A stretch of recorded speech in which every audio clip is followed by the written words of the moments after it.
But keep it in your heart because I'm the damn chief guest tonight.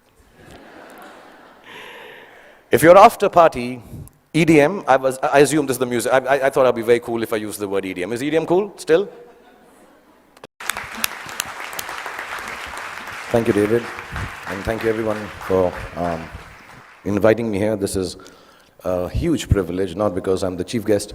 I think it's a privilege mainly because I'm one of the parents who've had the opportunity, and I'll take this opportunity on behalf of all of you to put my hands together and thank Dhirubhai Ambani International School for doing what they're doing to our children. So I want to thank all the teachers, all the head of departments, Zareen, Farida. I mean, you are people I used to come to. When I have trouble, I come and look at their faces, go away, and I'm calm. Everything will be sorted out. Kavas sir, who's fantastic at cricket matches, shouts louder than anyone else in the world can. All the staff members, the management, the gentlemen who man the security outside, so wonderful. And so even the guy who does the parking back there, everyone for the last 13 to 14 years that I've been here, and especially my friend, Mrs. Neeta Ambani, thank you so much for looking after our children. Really, thank you very, very much. Okay, so good evening, boys and girls. Exams are over. If I may say so, damn school is over, which seemed an impossibility just a few years back. That horrible math or physics or whoever your least favorite teacher is, you will never have to see again. That PE coach who was always out to get you is done and dusted. I know everybody's looking there. You want to party now, relax, hang out with the beautiful friends you've made in the last 13 years, 14 or some less. The last thing you really want to do is sit here and listen to someone give you advice on life lessons and what the future holds for you. And to top it, my qualification to be doing this is zilch, nada. Not at all, nothing. Really, apart from the fact that Neeta and I are friends, and thus I have some benefits. My reason to be here is the same as that of your elder brother or your sister being allowed to do things that you're not allowed to do at home. I'm like them, older, that's all. So if you think that I have had a successful career, as I was getting very embarrassed when David was recounting, because also it's been so many years since I've got an award now, yeah. This is like 2. Got to work harder. So also if you think I've had a successful career, a great past performance and my experiences of it are no assurance that it'll work in the future for you or work for you at all. And anyway, none of what I say today you will remember as soon as you're out of here. Or maybe even earlier, because you're still sleeping from the big party you guys had last night. What I say may make sense to your mom or dad, who will remember it some years down the line, and they will also remember it for all the inappropriate things that I'm going to say tonight. But you are here, and so am I, so I promise to keep this extremely crisp and sharp. 20 minutes, tops. But be rest assured, I understand if some of you walk out in the middle of my speech for bladder control reasons. Feel free to do that. Feel free because that's what essentially my talk is about. Feeling free, the freedom to be yourself, to listen to your inner voice and never let anyone tell you who you are or who you ought to be, including me. These are the only years of your life in which you will be allowed to make regret-free mistakes. As you do so, you will chance upon your dreams and hopefully make a happy life out of their fulfillment. When you get to be 50, as some of your parents are, none of the mothers, they all look 35. They're all looking extremely hot. Some of your parents are, and like I am, you will know that the bulk of your regrets are from not having done what you wish to do. So don't hold it against your over-diligent father who's telling you to study extra even post the exams. Your annoying mother who's still depressed that your handwriting is bad. You know, she doesn't understand. If it was bad 5 years ago, chances are that your handwriting is not going to improve for the rest of your life, ever.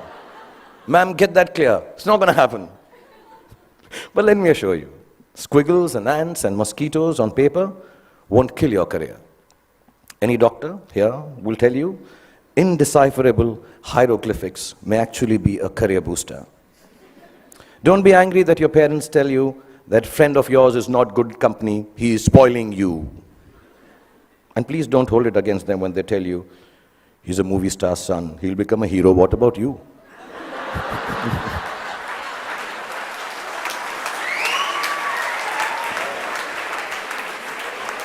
I mean, let me assure you, movie stars' sons and daughters also have to work. Basically, just don't grudge the old man and the old bag, ever. All us parents try to do is to make you happy with your choices by annoying you with ours that are actually your choices anyway. But you just don't know it yet. Your hormone levels are too high for you to understand this confusing logic. All you want to be is yourselves, and you're quite sure you know what that is. And I'm here tonight on your side only to confirm your conviction as you set forth into the big bad world from the loving shelter of Mrs. Neeta Ambani and all these wonderful and beautiful and warm teachers and faculty who have nurtured you to embark on your own journey through life. I was talking about parents because I think tonight is about parents. So I'm going to tell you something about my parents. My mother was top class. She was really cool. She loved me unconditionally, was beautiful, like all mothers are, and believed I will be the most famous man in the world, and I could do no wrong.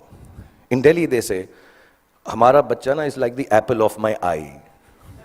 Some Punjabi ladies make it bigger, like the pineapple of my eye. So I was the pineapple of my mother's eye. And my father was a gentleman. He was very educated, masters in law, extremely intelligent, knew 7 languages, had traveled the world, knew his politics, fought for the freedom of our country, India, and excelled at sports like hockey, swimming, and polo. He could cook and recite poems and knew the capital of every country in the world. My father was also very, very poor. He was unemployed and struggling to make ends meet for 15 years of my life that I had the privilege of knowing him. From when I was 10 to when I was 15, not being able to afford fancy gifts for me, he would wrap up something old that belonged to him in newspapers and declare it as a birthday gift when my birthday came along. This, in the next 11 and a half minutes left that I have, is the story of the 5 gifts my father gave me and how they helped me become what I am today. When I was 10, my father gave me an old chess set. Chess is a reflection of life, they say, and as cliched as it sounds, it's probably true. The first thing it teaches you is that every move has a consequence, whether you perceive that it does or does not. Nothing you do, not a single moment, is empty of living. So think of things through, not always, but often enough so your life does not feel as black and white and as uniform as the squares on a chessboard. Sometimes in order to move forward, you might need to take a few steps back. And there's no loss in doing something that hurts in the short run, but proves worthwhile in time. Sometimes the queen might seem sexier. They always do. But if she gets taken by your adversary straight after you save her, then you might be better off saving your castle or the bald bishop instead. So don't always choose that which seems more desirable if something tells you it's going to get you into a whole lot of trouble. What I mean is also about tonight, drive home while your wits are about you instead of staying and getting stoned senseless after the party here. You can't get anywhere in chess if you don't look out for the little ones around you, the small pawns. Life is like that too. If you forget the smallest of your people or become foolish enough to imagine that the little graces you are given are of no value, you end up nowhere. When you look around you, learn to notice all the tiny little things that make your existence privileged and special. Just the fact that you are here, in this very moment, at this fantastic school, in the company of such adoring parents, is the product of immense love, hard work, and sacrifice on the part of many people present here. Taking your blessings for granted is the most ungracious stupidity, both in chess and in life. Then there's what they call, I don't know how to pronounce it, but sounds very cool, the Zugzwang. The Zugzwang, yeah. It's a really cool word. It sounds like a Chinese aphrodisiac. Zugzwang. But it actually is German for, okay, I'll tone this down. Oh, fish, I got to get out of here. Anyway, for those of you who've never played the game, it's when you get so stuck that whichever move you make is a bad move. It'll happen to each and every one of you. at some point in your lives for sure. A moment will come when it will look like there isn't anything going right, and nothing you can do to prevent disaster. Ask me, I just finished Dilwale, followed it up with Fan. So, when you are in Zumzwang, kids, don't panic. Whenever there is trouble and you know there is no way out of disaster, don't panic. With a little embarrassment, you will survive it. Trust me. All you have to do is make a move. All you have to do is move on a bit. As the Cheshire Cat in Alice in Wonderland said, when Alice came to the fork in the road, if you don't know where you're going, it doesn't matter which road you take. I will add to it. As long as you take one road and don't keep standing in the middle of the fork until a truck runs you over. Often in Zugzwang, your enemy wins that particular move, but mostly you end up winning the game.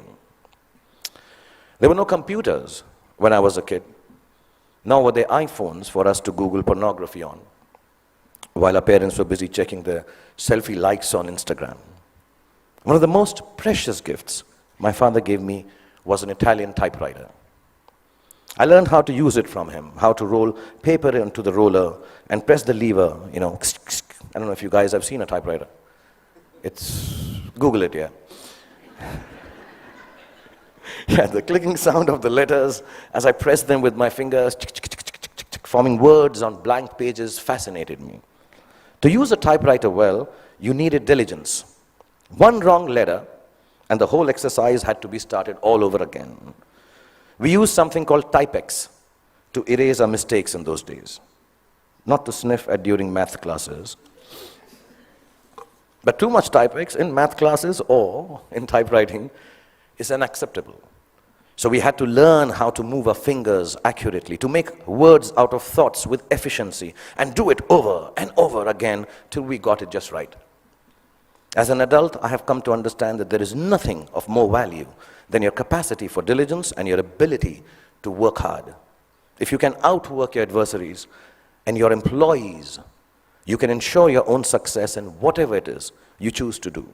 Whatever you're doing, do it once. Then do it one more time, even more carefully. Practice will make everything seem easier. Be diligent. Be thorough. Think of every job you do as the first one. So you have to get it right or you won't be able to impress everyone.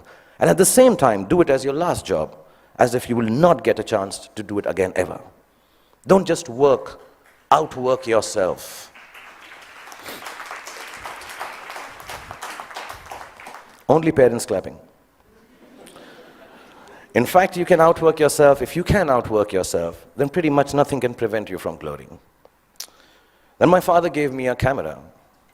And the most beautiful thing about it was that it did not work. We all have those Leica ones, old ones, which don't work, look really cool. I learned that things don't always have to be functional to fulfill a need. That sometimes when things are broken, the greatest creativity emanates from their fragments. I found myself looking at my world magically through the unusable lens, and the fact that there was never any actual photograph to see taught me my most important lesson yet. That creativity is a process of the soul. It does not need an outcome or a product for the world to accept. It needs only the truth of its own expression. It comes from within and makes of your world whatever you wish it to make. So don't be afraid of your own creativity. Honor it. It doesn't always have to be seen or approved by those around you. It is an expression of your deepest self. And it belongs as much to you as it does to the universe that nurtures and inspires it. All creativity is not for everyone to like or understand. All art is not up for sale. Some creativity has a bigger role to play. It is to keep you company when you're alone, when you need a friend, when the world doesn't seem to understand you. Your creativity, whatever that may be, I know a friend of mine who makes dolls out of bath bags from aeroplanes. Whatever your creativity is, your creativity will be the only thing that will keep you inspired and satisfied. Honor it to the end, whatever it may be. Mine is poetry. I write rubbish poetry. It's so bad that sometimes I cringe to read it myself. It's crap. But I write it. It is my secret place. It is mine to make me feel free and happy. So you find yours, and if the world loves it, good. If it doesn't, even better, because now you will truly have a friend. So keep your creativity intact. My father was a funny guy. He had the capacity to turn any kind of serious situation in a way that it seemed less stressful, with a bit of humor. Without a sense of humor, the world will always be a dull and dreary place. No darkness or despair should ever be beyond a good and a hearty laugh. I'm going to tell you a few incidents. If you're not bored, I have about 7.5 minutes left. We used to live on the 3rd floor of an apartment building, and as people on 3rd floor tend to do, my friends and I used to throw things down from the balcony. You know, wrappers, tidbits, dog shit wrapped in newspapers, the usual stuff, yeah. One day, the old gentleman on the ground floor, there always is an old senile gentleman on the ground floor. He had had enough of our daily droppings. He charged at us, yelling at the top of his voice, भाई साहब, ऊपर से चीजें नीचे आती हैं, ऊपर से चीजें नीचे आती हैं. And you know, the whole mohalla, the colony emerged to witness the spectacle. My father was there, I was mortified, and he kept screaming, ऊपर से चीजें नीचे आती हैं. And my father calmly looked at him and said, चाचा जी, ऊपर से चीजें नीचे आती हैं, ये न्यूटन ने बहुत सालों पहले बताया था. आप कोई नई बात बताओ, अंदर बैठ के चाय पी के बात करते हैं. And it instantly diffused the situation. The old man smiled. We went into the apartment, worked out how dog shit needs to be disposed of properly. Over a cup of tea, and life was back to normal again. And there was another incident I'm going to relate. I had been eyeing this attractive, dusky girl who lived in our building. As smooth as I have always been with ladies, for some reason it occurred to me that if I blew up her letterbox with a Diwali cracker called Atom Bomb, she'd be very impressed with me. I've always been good with girls like that, yeah. I know things girls like. In this insanely romantic belief of mine, her letterbox soon exploded before her eyes.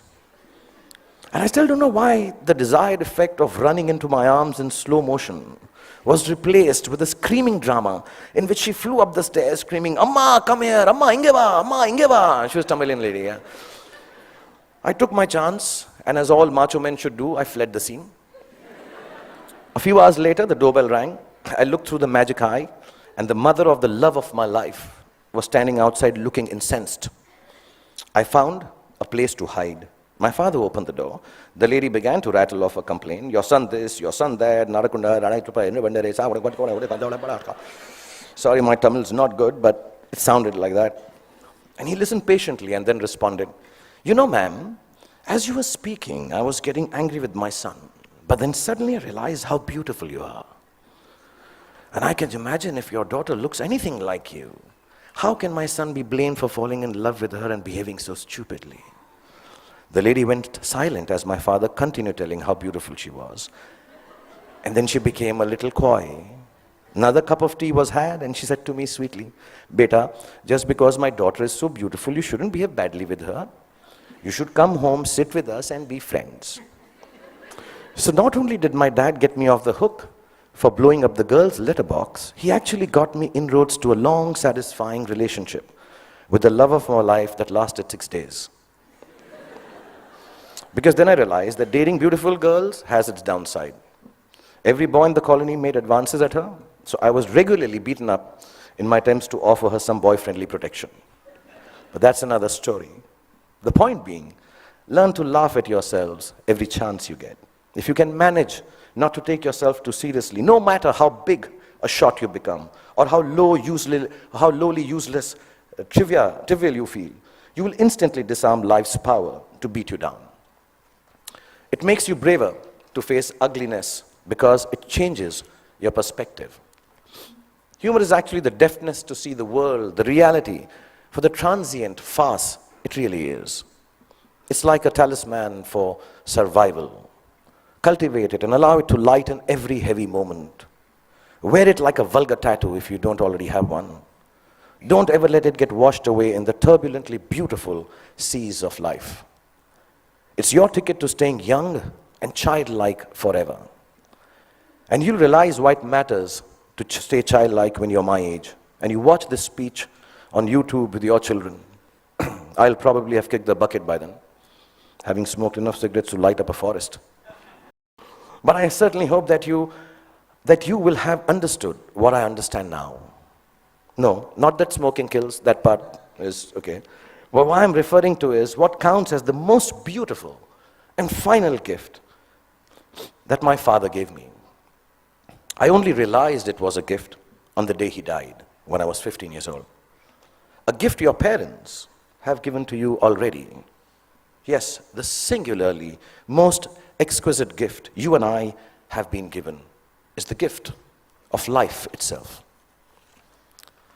There is nothing that marks a man or a woman out from the ordinary more perfectly than grace. Grace is the consciousness that life is bigger than we are, and therefore our gratitude for it must match its vastness. It is the understanding that everyone we encounter,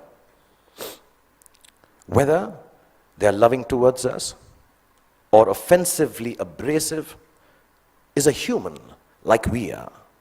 It is knowing that experiences shapes human beings, and no matter how good we are at something or how successful we may become, we are never better than the other person. If you can live your life with grace towards those around you, you will accomplish more than you could if you became the President of America. That came out wrong, knowing that Donald Trump is so close to becoming the President of America. I didn't mean that. I'll rephrase that, guys. If you can live your life with grace towards those around you. Okay, actually, what the hell? Because I came and told you a secret that I write rubbish poetry, I'm going to read out a poem and end this. This is the most rubbish poem you'll hear, but keep it in your heart because I'm the damn chief guest tonight. If you're after party, EDM, I assume this is the music. I thought I'd be very cool if I used the word EDM. Is EDM cool still? Class of 2016, is it cool? No? Okay. If you're after party, EDM, Stone Sunrise has found you, with dog-shipped wrappings and friends that will not confound you. And you start on this journey with a brave heart about you. If you live life with grace towards those around you, you'll get where you have to, and it won't astound you. If it isn't Ferraris and a White House that downed you, you won't need an entourage to always surround you. It's your truth you will have that will shelter and ground you. And you'll remember this day as the day that unbound you. From the walls of this beautiful school and the teachers, exams and all the rules that sometimes seem to hound you. And let me tell you, you all will be successful. Let me remind you. Now it was remind, but because it's not rhyming, so I...